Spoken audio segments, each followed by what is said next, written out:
Hi, this is Todd Olthoff from toddolthoff.com coming back at you with another screencast.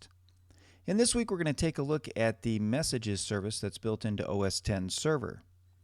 Now, Messages is Apple's chat client. It's also the texting client that you use on your iPhone. And so Messages is a way to communicate back and forth using those types of clients. Now, the difference between Messages in terms of this service and what you have on your Mac and then what you have on your iPhone and all of that is that this Messages service that we're setting up in Server will not work with the normal texting client that you have on your iPhone. And so that's a difference here. But what it allows you to do is to set up your own private messaging service that just goes between your server and any of the devices that you have connected to it, which keeps it from going to anybody else's cloud, so to speak, and just sets up your own private one. And so for those of you that might be in businesses or in situations where you want to have a private messaging service, this allows you to do that and gives you a way to set that up. Now, as we get started and take a look at this, just a couple of things here. You notice that the settings here are pretty basic. So I'm going to go through the settings just like I do for any of the services, and we can talk through the details here. So again, status is offline because the service is not turned on at this point. Like all of the services, I can set up the permissions. Right now I've got all users, all networks. Again, if I edit these, I can set up only some users if I want, and I can also specify the type of networks, maybe only private networks or only some networks. So it's up to me on what I want to set up there, but I can do this again on a service-by-service basis. So just wanted to highlight that for those of you that may only be watching this video out of context. Now down below, for the actual Messages service itself, we only have two settings to set up. The first is to enable federation, enable server-to-server federation. Now what this does is this allows you to basically encrypt your connections back and forth between your server and another server. And so it establishes this secure connection and verifies the other server so that way those communications are secure and taken care of. Now, in order to make sure that this service works properly, because Server uses SSL for all of its encryption, you're going to want to make sure that the Messages service is covered by your SSL certificate. So if we come back over here to certificates and just take a look at this for a second, what you want to make sure is that this is showing that you've got your main certificate covering all of your services. If you don't, and it just shows custom on here, you'll want to go in and make sure you find the Messages service and check that to make sure that it's covered by the SSL encryption. Or you can just go ahead and use your certificate to take care of all encrypted type services that are secure, and make sure that that's set properly. Just wanted to show you that in case you didn't have it set right, it wouldn't work well. So let's go ahead and enable this federation just to take a look at it, and I can edit the settings. So let's just go ahead and edit those. And you'll see here that I can set up whether to require the server-to-server federation or just allow it to happen. So if I want to make sure everything's encrypted, you want to make sure that this is checked. I can also allow the federation with any domain. So any server that has a federation, I can allow that to happen. Doesn't matter the domain. Or if I want to really limit my interactions, I can limit them to specific domains, where maybe the federation only matters between these particular ones. And so I would just, click on this. I'd add a domain. Like let's say I add my own. And you put that in there and hit enter, and now that domain is added, and so now it's going to restrict the federation to just this domain. So it's up to you on how you want to set that up. Like I said, if you're really concerned about privacy, then you can just set that up. I'd probably just leave this checked and allow it with any domain unless you have any other concerns. So I'm just going to cancel that because I don't want those changes to take place. Now we also have an archiving option with Messages, and so I can check to archive all of the messages if I want to do that so that I've got a backup of them. If I just click on this Show in Finder itself, let me just pull this up. It shows me where these particular messages are archived. You can see it's under the Library, Server, Messages, Data, Messages, Archives. And so as I do messages, they'll show up over here so that I can archive those messages. And so that's the place where those would be stored. So, just in a case where you might want to have a backup, that's how you would do that. Now, what Messages does not allow you to do, I had someone ask me this question before, is to then go in there and pull messages that have been sent so the other person doesn't see them.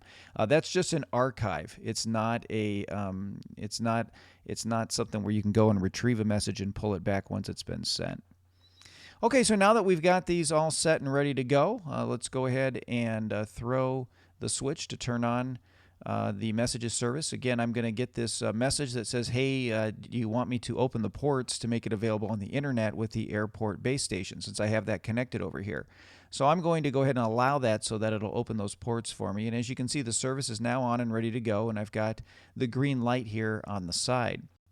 Now, for those of you that may not have a airport base station like I do over here, where the server application will actually open those ports for you, I wanted to show you what ports you need to open to make the service work. So let me just go into the airport utility, and I'm here on the network tab. And if I just scroll down here, here's the messages port settings. I'm just going to double click on that.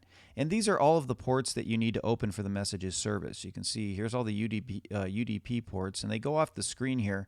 But it's basically 16384, and if you kind of follow this over, it's going to go all the way 90, 95, 96. It kind of puts the ports in individually, but you're going to want to go all the way to 16403, and so that's the span of those ports.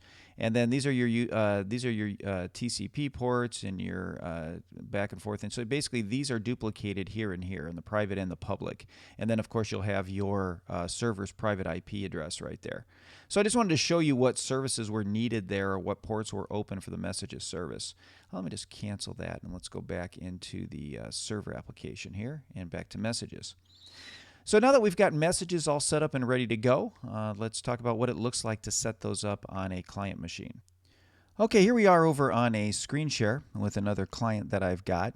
And so in order to add the messages service for OS X server, there are a couple of ways to do it. If you wanted to, since we've been doing that throughout this series, you can go to System Preferences, Internet Accounts, go to your server account there, and then just check the messages service, and it's going to add that service. You can almost see back here it's starting to do that for us here. You can see it's adding my service right in there. Shows that I'm offline right now. That's because I have it open. So let me just go ahead and pop this down, and let's pull up the actual messages application here. And so here's the messages application, and so it's actually added the service there. You can see I've got it on there. I can say available, and you can see it's connecting and says I'm available and ready to go.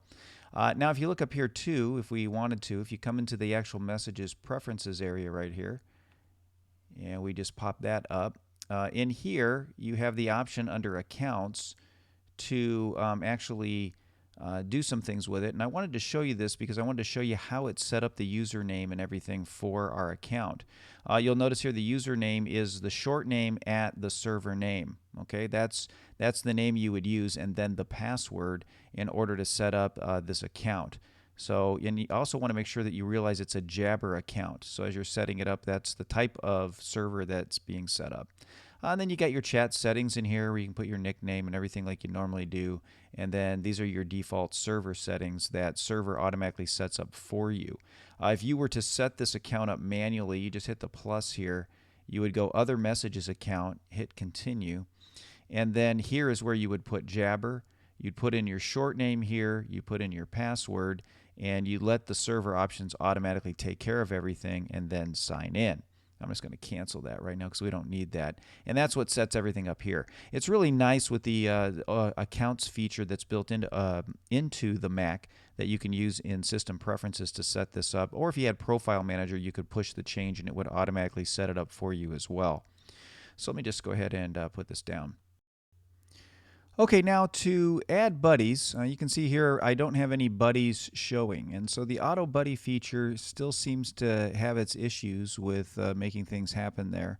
I think a lot of times you still have to request the buddy in order to get it into the buddy list. So let me show you what that looks like. I just click the plus down here to add a buddy, and in here I would put in the buddy's account name, which again is the short name at the server address, and then the first and last name of the individual. And you can see I can put it in whatever list I've got. I've only got a buddies list right now, and that will send an invitation to add the buddy.